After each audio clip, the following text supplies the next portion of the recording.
We've got this math problem here, 18 divided by 3 multiplied by 2 divided by 3. And the answer is either 12, 1, 4 or 3. And whilst this is an order of operations question, but this one, it has an interesting twist because some people, depending on where they live and therefore depending on how they were first taught, may get a completely different answer. So over the past few months, I've been showing this and similar questions to students and friends in different countries, and a very clear pattern kept appearing. So let's take a look. I'll show you the incorrect method first and then the correct one, and then we'll explore exactly why this mistake happens. I'll do the incorrect method on the right here in blue. 18 divided by 3 multiplied by 2 all over 3.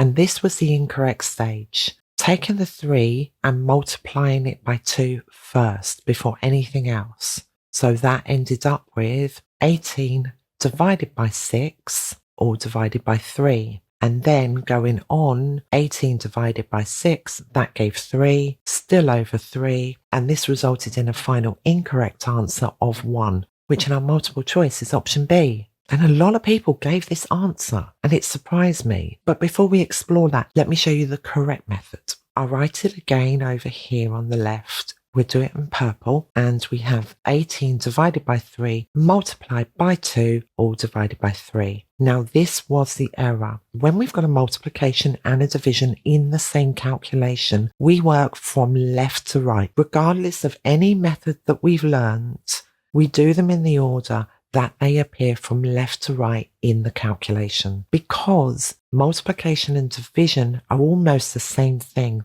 They are the opposite of each other, and so therefore they are the undoing of each other. So first, on the left, 18 divided by 3, we start there. That gives us 6. Now we still have to multiply by 2 and divide by 3. So 6 multiplied by 2 gives us 12, and then finally 12 divided by 3, which gives the correct answer of 4, which is C. So now it comes to why some people of equal ability carry this calculation out incorrectly, but some did it correctly. And like I said, it comes down to how order of operations is sometimes taught and geography. Let me show you first how I teach it. So initially I do consider location because I'm either going to say PEDMAS to students from the US, Canada and most EU countries, or I'll say BODMAS for UK, India and probably Asia and Australia. But they mean exactly the same thing, and the only reason I'm going to use these two differences is because the US, Canada and the EU say parentheses and exponents, whereas the UK,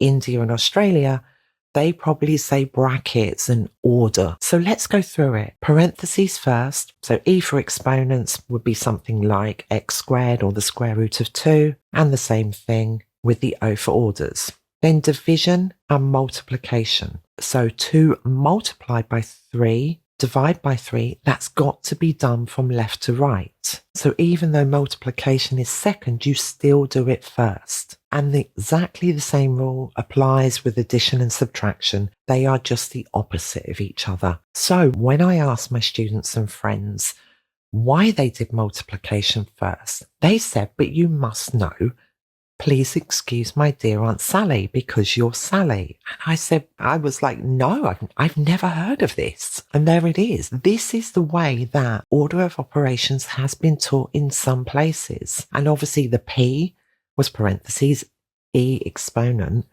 M multiply. Can you see where I'm going with this? And then there was divide, add and subtract. And so with PEMDAS, instead of PEDMAS, instead of DM, in some academic systems, it's taught as MD. And this is where it gets interesting. With the twist that I mentioned earlier, if someone remembers their early years mnemonic, but they forget the left to right rule, in questions where there's only division and multiplication, someone following PEMDAS will multiply first, because M comes before D, and that produces wrong answers. But someone following PEDMAS, where division comes before multiplication, even if they carry out division first in the wrong order, they will still get the correct answer. Let me give you an example. Take this one. 6 multiplied by 4 divided by 2. Now, someone following PEDMAS and forgetting the left to right rule and doing division before multiplication, they would divide the 4 by 2 first. That gives them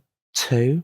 They then multiply the 6 by 2 and still get the correct answer of 12. So even though they didn't go left to right, they still got the correct answer. And obviously the PEMDAS, the MD group, did it correctly because multiplication was first, just like in their acronym. And so that got me thinking, which, if any, is the right way to teach this? And should we be teaching it as a mnemonic and an acronym at all? There is actually a case where a UK exam board discourages a teaching shortcut like this. Take the formula for speed. Speed equals distance divided by time. For years, students were taught in schools using a formula triangle. Cover up the variable you want and the other two tell you what to do. It works, but here's the issue. Students became dependent on triangular formulas. When they had to rearrange unfamiliar formulas, ones that couldn't simply be put into a triangle, many struggled because they hadn't properly developed their algebraic manipulation skills, and exam boards were clear on this. If there was evidence on the exam paper that a student had used the formula triangle method, marks would not be awarded.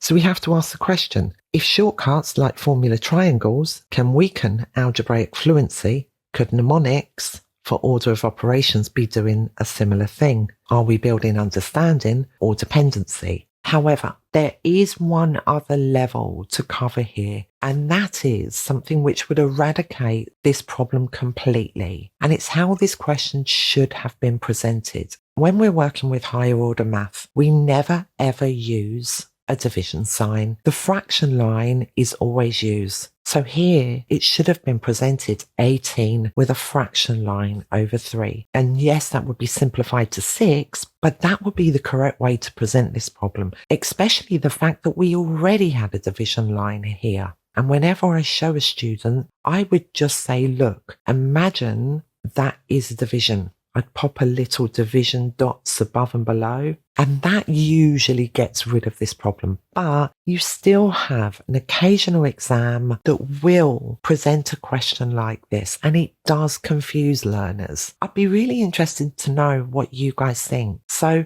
let me know in the comments, what did you learn? Did you learn PEDMAS, BODMAS, or PEMDAS? And tell me which country you're from. So if you found that interesting, I've popped another video on the screen where I look at a completely different question. It's an algebra question, but it has a similar reason that trips people up. And if you enjoy breaking down maths and looking at things that catch us out easily, then do subscribe. I post regularly and there's plenty more videos like this coming up. So thank you so much for watching, and I'll see you in the next one. Take care. Bye bye.